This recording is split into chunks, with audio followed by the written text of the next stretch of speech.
This is Coach Kevin Boyle, and today our topic is on movement screening, movement analysis, and these are all going to be pass-fail tests, yes or no tests, things where you either can do them perfectly or you can't. And that makes it quite a bit easier for us to do when we're talking about remote training. Before we get into this, I have my why board up. This is my why I do what I do in fitness and strength training, athlete training, things like that. These are people that I've had that opportunity to impact or that have impacted me. And I would encourage everyone, if you don't have something like this, that you can share with your clients at presentations for people to understand more about what you're about. And for you to, really crystallize that in your mind, I would encourage you to create your own why board about things that have inspired you or that you are working towards or hope to inspire. So I'm not going to really go through this right now. I just wanted to give that as an action item as a bonus for this presentation, but let's get into the actual presentation here. So virtual screening, and we'll cover a little bit on correctives with this as well. Now, for virtual screening, where this could be really important is right now we have clients who are doing virtual training through FaceTime or Skype, or they're doing custom online training through Train Heroic, where they're not face-to-face with their client or with their trainer, but they're getting custom programming through an app. And then we have people that maybe said, hey, I'm going to go on break. I'm not able to come to the gym. The gyms are closed, so I'm not training. Put me on freeze. And we should be re-engaging with those people and putting them through a virtual Smart Start, because none of them know what this experience is actually like. This is unprecedented. We've never done it before.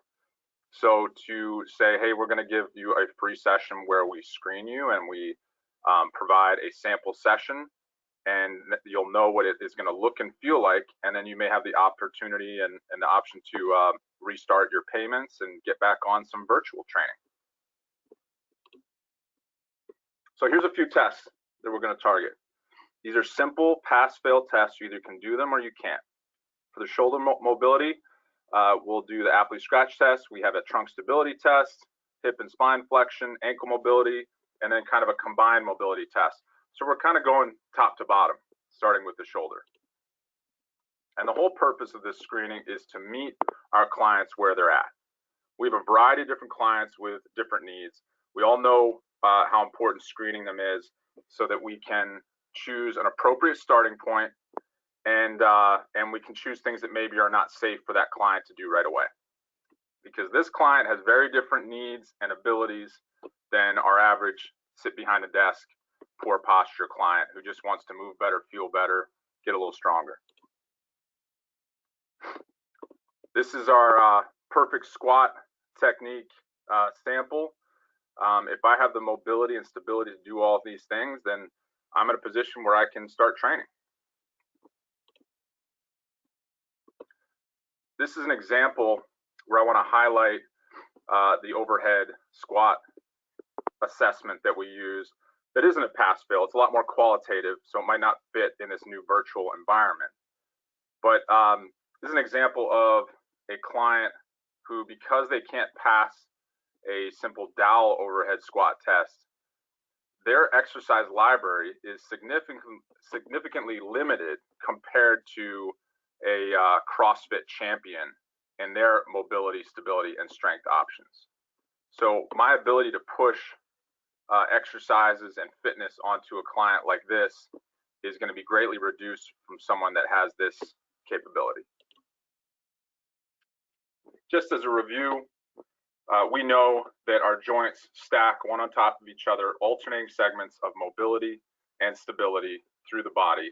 We're going to target certain areas where we need more mobility, and we're also going to tackle some stability in the lumbar spine. So we're going to look at glenohumeral mobility, lumbar spine stability, hip and pelvis mobility, and we're going to look at ankle mobility. Let's start with the Apley scratch test. This is broken into two different versions of the test, and they tell us different things. One is reaching one arm, trying to touch my shoulder blade on the opposite side, over the top, and then under behind my back. And then the other is doing both arms together and trying to touch my fingertips together. So this one, if I can touch that bottom corner of my shoulder blade, then I pass this test. I know I don't have soft tissue restrictions keeping me from doing that. Same thing if I can reach and touch the upper corner of my shoulder blade, then I pass on that side. I'm going to do this test on both sides to see if there's left to right differences. And then I'm going to move to, oh, I'm sorry, I thought I had the video in here, but I'll just explain it. Then I'll just do both hands at the same time. And what that tells me is if I can do one arm, internal, external, that I can make that touch, then I know I don't have a soft tissue restriction. If I can't touch, then I know that I need to do some pec soft tissue, some lat soft tissue, but I need to break up that tissue so that I can move better. If I can do it individually, but I can't do it when I combine them, then I know that I have a thoracic spine mobility issue, which gives me a better target for what my corrective exercise should be. Let's show some of the correctives from Dr. John Russin. Hey guys, John Russin here, showing you some hands-on exercise. The technique that we're going to show today is to look at. Sorry guys, got a little click happy there. Let me go back. Major insertion point, right as it comes to the same bone, the humerus on the femoral head. So this is the shoulder. So you're going to have to elevate your shoulder and really capture them. You can feel this muscle comes all the way up. It sits right under the delt muscle here. So you're going to have to try to get a nice tension on it. What we're going to do is a two-finger tension. Index finger, middle finger, back it up. And we're going to lay down for this one just to have gravity work ourselves into the stretch. So lay on back. You're going to get the two-finger tension there. You're going to get it right under where that pec major inserts on that femoral head. And we're going to extend that. Extend the elbow. And do that. Show another rep here. Keep that tension on. Exhale out. This is really good because it gets gnarly. That technique, how he's doing that, is really important, to back one finger up with the other. Hey guys, John Russin here with JR Fitness. The final bodybuilding specific hands-on abdominal posture is technique we can go over more specifically the anterior portion of that muscle. So we're going to lay down on our back. Make sure you have the elbows in surface like a bed or a couch. You can take your arm on the side. You get as much tension on the muscle as possible. We use our thumb as a contact point. I'm going to stop this video for a second, and I'll pick it back up. I just want to increase the volume here, make sure you guys can hear this well. Obviously, turn your own volume up if we're struggling to hear this. Okay, so lat release. And again, I can do any of these with a foam roller, but we are getting feedback that people are like, I don't have a foam roller. I don't have a tennis ball at my house. So you have your hands, you can move forward with this stuff. So we're going to lay down on our backs. Make sure you have an elevated surface like a bed or a couch where you can hang your arm off the side to get as much tension on this muscle as possible when we get through the end tension. We're going to use our thumb as a contact point, and we're going to tension down over the anterior portion of this muscle. We're going to tension up towards the shoulder. So take the tension with the arm in a neutral position to start off with. You can almost grab around the entire lat muscle here and tension your way through. Take that tension, we're going to raise up. Almost distracting the shoulder that end range here. So a couple more reps.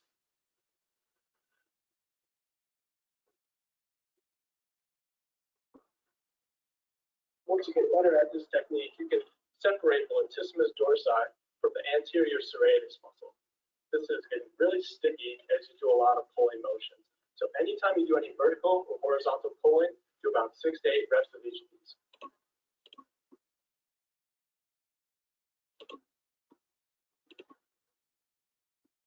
This is that slide that I was referencing before. We'll just show this briefly. What's up, guys? Dr. John Russin. now, we're going to show exactly how this move works. Jared's going to come into functional external rotation with his right, functional internal with his left. See how he's able to touch his fingertips together here? That would be deemed a functional or a negative test. Let's test the opposite side. So Jared's going to flip that motion. You can see it's a little bit tougher, but he's still getting there. That's a function. So no spinal deviations. They can't push their head forward and lean back and do all sorts of things and walk their hands up their back. If you're passing this with a two-arm test, you're able to just reach them and touch or nearly touch your fingertips together.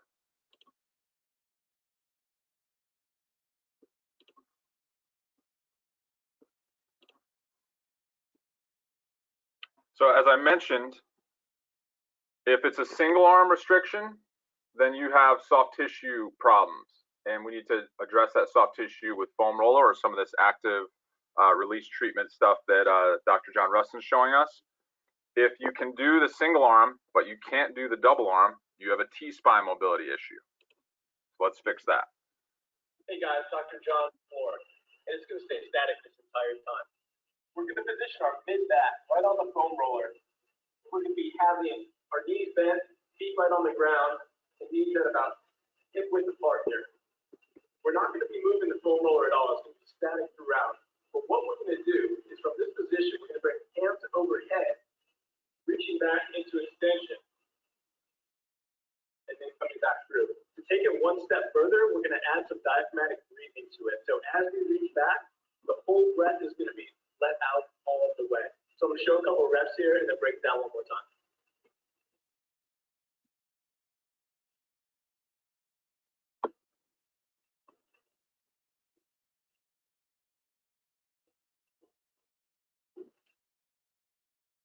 Couple more tips on this. If you want to let the head come back, just so you have more mass coming over the roller, it's really going to accentuate that extension movement at the spine.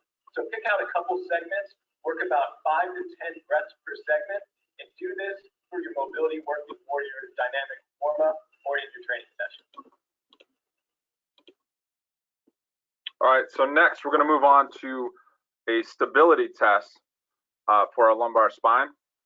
And really our whole core stability is going to be challenged by these. So the pass-fail on this is 20 seconds. A good target number to get to would be 40 seconds per test, or as long as they want. You can make it a challenge for the day, right? See how long they can go. But they should at least be able to do 20 seconds on these. So let's roll through all these. There are 5 positions, and left and right side, that means 10 total tests that they should be able to get 20 seconds on each. Okay, we're going to run through a series of exercises and tests called the monkey test. I got this from a South African. And also work on some really, so we'll start with a posterior. So here, up to a straight line, and I'll hold one leg. The goal is to hold 30 seconds per leg. Then we'll go to a bent knee.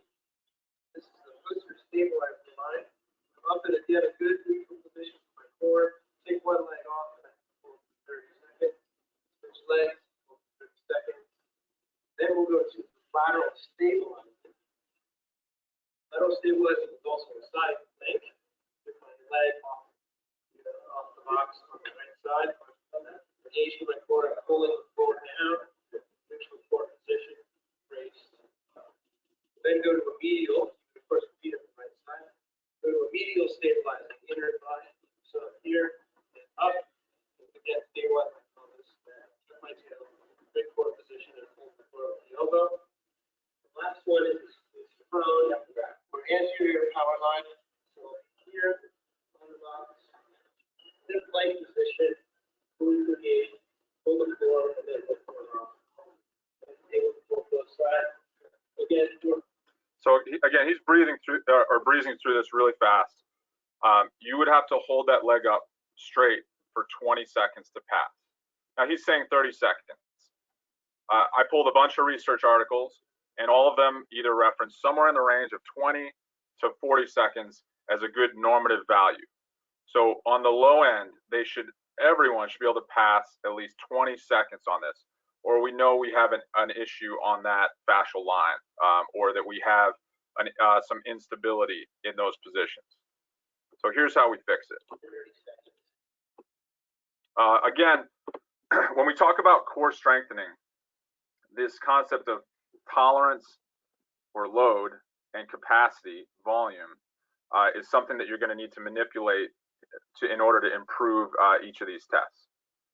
So tolerance, this must match the exercise dosage to the individual client. Too much can cause tissue damage, not enough, and we don't increase strength. For example, a bird dog is no problem for them, but a prone exercise ball extension causes back pain. It's like going from a 25-pound weight jumping all the way up to a 50-pound weight. It's just too much at one dose. Capacity, total time, reps, length of individual reps. So 20 seconds of planking is perfect, but at 30 seconds, maybe the back starts to dip, or they're getting some corkscrew, and there's some tissue damage that occurs. So let's do a Russian descending pyramid or cluster sets. So the Russian descending pyramid starts with 4 reps each side. Then the next round, when they're more tired because they've already done 1 set, they do 3.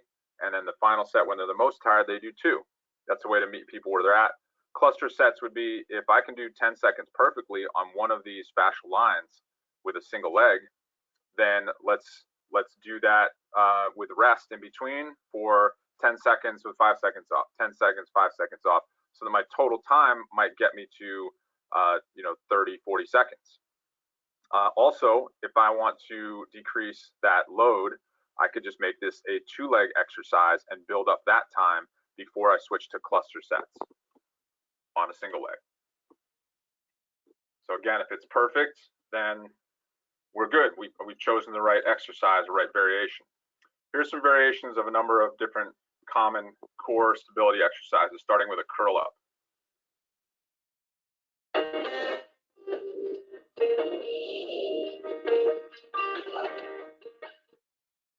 going to kill that music.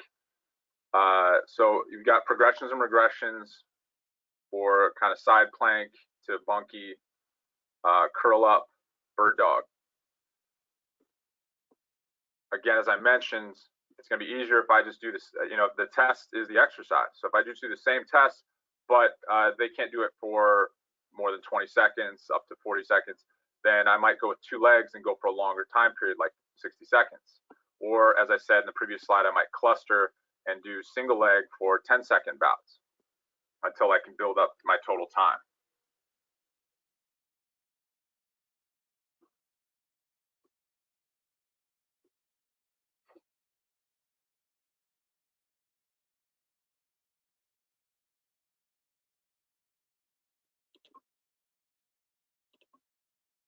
Okay, next test. This is from TPI, so Golf Performance. This is their toe touch test. Again, it's not going to be another pass-fail, and I also get bilateral differences. Both legs and unilateral 1-leg toe touches. You've probably seen this 100 times. Your doctor's going, feet together, rest together. Keeping those knees straight, because people will cheat on you, bend those knees. You want to keep your knees as straight as possible. Have your hands in front of you, and you're trying to go down and touch your toes. Good. Okay. You see a little common fault here, you see a little bend in the knee. If I do this, as hard as I come up, and they do. So that's lacking a little bit of that toe touch. I come back up. Now, we don't know whether that's truly hamstring stopper. Maybe it's the low back. Maybe it's the pelvis. We need a couple more tests to find out. We just know we can't do it. Now we want to see whether there's an influence of one side versus the other. Is it right leg tighter, low back tighter, or left leg? So we'll take one leg, put your toe down, other leg's flat-footed. If the foot is flat, you're going to use that hand on top of each other like you're diving. Go down and try to touch that toe, keeping that left knee straight. And we still see a little bit. I do that, you might come up a little bit. So the left side is also struggling with that. Now we'll go to the right side. So I'm going to turn around to the tail. Perfect. Same thing here.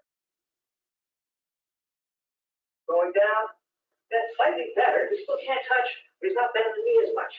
But we call that unable to do. He struggled with 2 legs. And only modification modification to the form that I saw there is you want to put your toe down next to your other heel, not way back behind. He was like 6 inches behind. But if you have a bent knee on one side, that hamstring is on slack, and you're really only testing the leg that's straight. So you get to learn right to left differences and figure out why they can't touch their toes more than just that they got a yes or no on that screen. And one at a time. So here's how to fix it.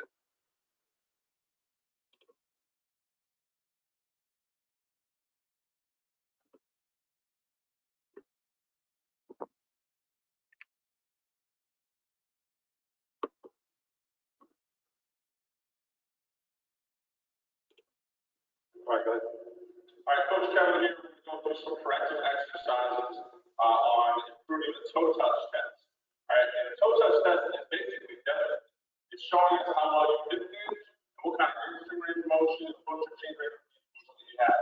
So Coach Shea here is just going to demonstrate first the test. I'm just going to reach back and touch the toe if you can. But like holding straight, locked out, and he just gets his toe. We're going to improve that. Go ahead and stand up. For heels, the heels are rising. You can use anything, really just look for a couple inches to put him in plantar flexion, pointing his toes. He's got either a towel or he's got a yoga block between his knees. And it's going to be 3 reps. Reach up nice and tall, right? Nice and extend, go ahead and do that tall, and then reach down and touch your toes. And keep your weight and your back on your heels. It's going to be like 3 reps like that. Try to push for a little more range of motion each time. This actually helps you make it a little bit easier. This toes a little further away, but it makes it easier to movement by feeling elevated. Good. Let's do 3 reps. Step forward on the flat ground. Let's go to the test. A little bit harder here. Now I don't have that toe point position. Take a deep breath in and out as it goes.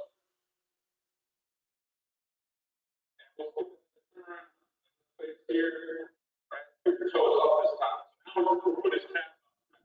So that's going to get back. It's going to make this a lot harder. Go tall, breathe out, touch the toes. You see his hands up, hands come forward, an extension, and then they drop it out and away. And you go to that hand position. One more. Reach down as far as you can. Good, relax. Okay. Take that out, go ahead and drop that off the side, right? And take it either way you want. There we go. Right, and let's see what we can get. Right, feet together a little bit closer. Okay, so let's see if we get a little position. So let me touch the ground. There we go. Right, like magic, right? He improved his toe touch test and his range of motion to his hips and his hip. Next test, knee to wall test for ankle dorsiflexion. Hey, what's up, everyone? The goal is to be able to touch the knee to the wall at a distance. I'm going to skip ahead on this one because it's a longer video and we just don't have time. So your setup is 5 inches from the wall. You can either touch your knee to the wall without lifting any part of your shoe or twisting or cheating in any way. Your foot, all 4 corners of your foot should be glued to the ground. You can either touch the wall or you can't. 5 inches. Now, if you can, it means that you have adequate ankle mobility. However, if you can't get your knee to touch the wall without your heel popping off the ground or your knee caving in, it means you have stiffness in the ankle that's then going to affect your squat. So what we need to do is, if you have a restriction, we need to find out why you have the restriction so that we can correct it. We'll have this band up too high on the ankle. Now, he has a couple of correctives in this. You're welcome to watch the video on your own, but they involve equipment, so we're going to skip those. And ultimately, the test is a corrective exercise. If they just push for more range of motion in that test, then gradually they'll improve their ankle mobility in dorsiflexion. Here's another soft tissue, though, to help break some of that up and improve our mobility if that's our problem, from Dr. John Russell. Hey guys, John, between soleus muscle and gastrocnemius muscle, calf muscles. So that sticky point between where these muscles come together, that tenoosseous junction and bolt, is really where most of the tension sits. So what we're going to do is find out where we need to get.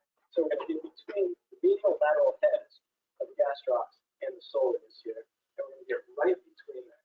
So we're going to bring our ankle up onto our opposite knee. We're going to tension up as hard as we can, really getting a lot of tension here. And we're going to hold it with the double hand. And we're going to bring our toes up as much as we can. We're going to continue to tension. So showing that again, using our thumb, getting that right on the tenoosseous junction there. Tension. Bring the toes up. This one you can go a little bit harder on.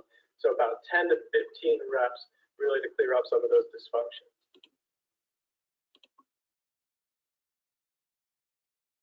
We'll have some more correctives for lower body at the end. Let's go to the sit to stand test. This is kind of putting it all together. This is one that I posted to our Train Heroic for all members as a challenge, and had a really cool video of one of our members showing a 10 out of 10 on this test. This just combines a lot of things. A little bit of a cheat here because there is a point system for this one. So yes, it's a pass fail. They either can do it or they can't, but you could also code it a little bit more deeply with some points.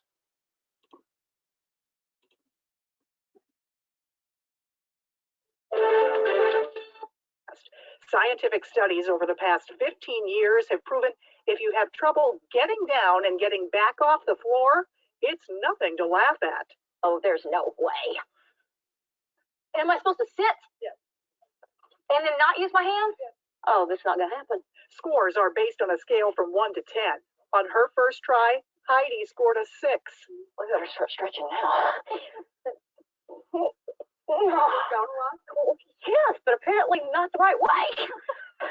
She's actually onto something. Dr. Clojou Aruju invented SRT to easily measure non-aerobic physical fitness.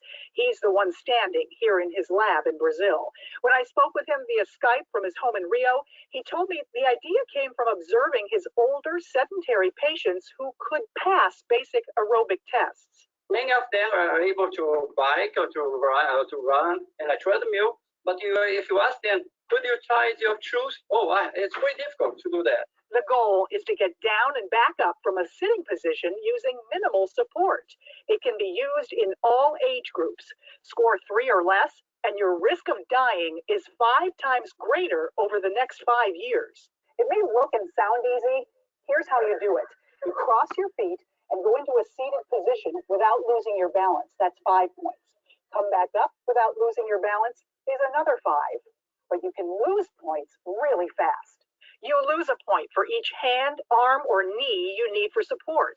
Take off half a point when you lose your balance at any time, either on the way down or coming back up. Total them all for your final score.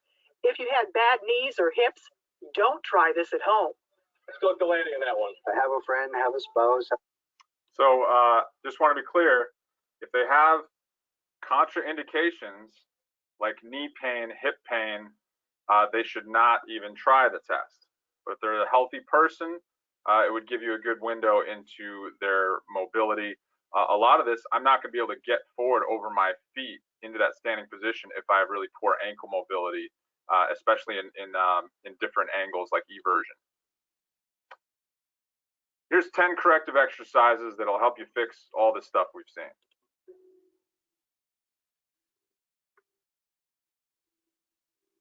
T-spine quadruped, make sure your hips are locked on your heels.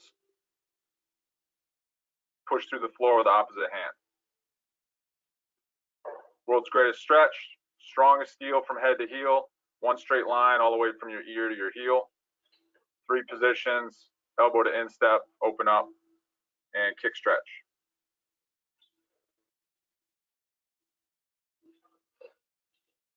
Three-leg dog, focusing on my dorsiflexion on that foot that's on the ground, and that I should have flexion on one side and great extension on the other side, that I can get to a straight line.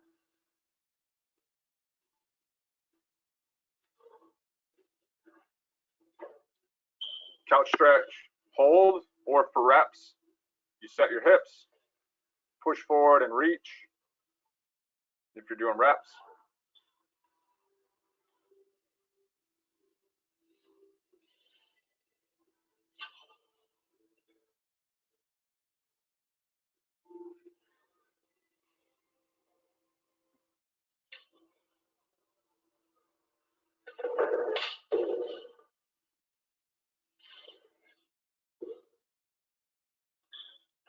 modules for our clients that don't have rollers, I would look to a corner pec stretch. All you need is a corner of a room or a doorway to create some leverage and stretch your chest.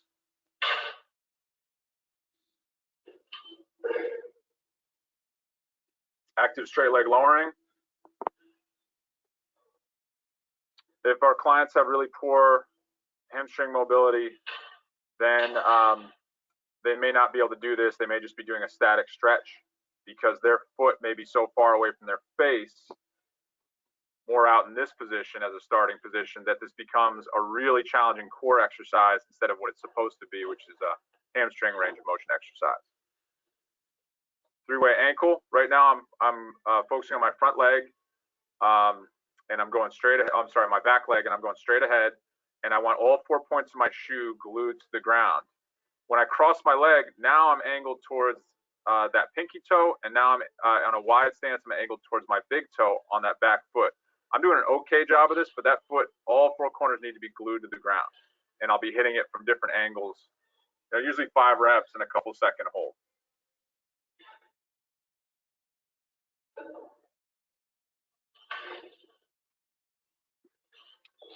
This swinging test is dynamic ankle mobility. My foot does not move, but those bones in my lower leg are twisting and rotating as I do this. And yeah, I'll get some hip mobility as well. Yeah. Hook squat, grab your toes, elbows inside the knees, pull your butt to the floor. Head up, chest out.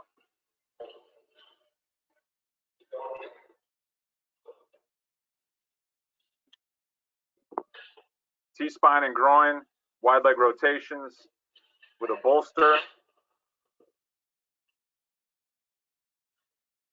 Or if I can, all the way on the floor if I can keep a flat lower back. And correctives. We have some corrective sheets that I'll share as well as an attachment that target ankle mobility, hip mobility, core stability, and so on. And that is it for today's presentation. Hope you enjoyed it. Again, what I would do with this? This could be an entire Smart Start. If you have someone that really wants to just move better, feel better, you could do all this and apply the correctives, and they'll probably feel great. Otherwise, I would pick a couple of things that they're most concerned with. So if they're saying, you know, I really want to be able to do a one-arm push-up or bench 300 pounds, then let's definitely do a core stability assessment and a shoulder mobility assessment. All right, so whatever their goals are, you can pick a couple of these that'll work for you. Thanks for listening.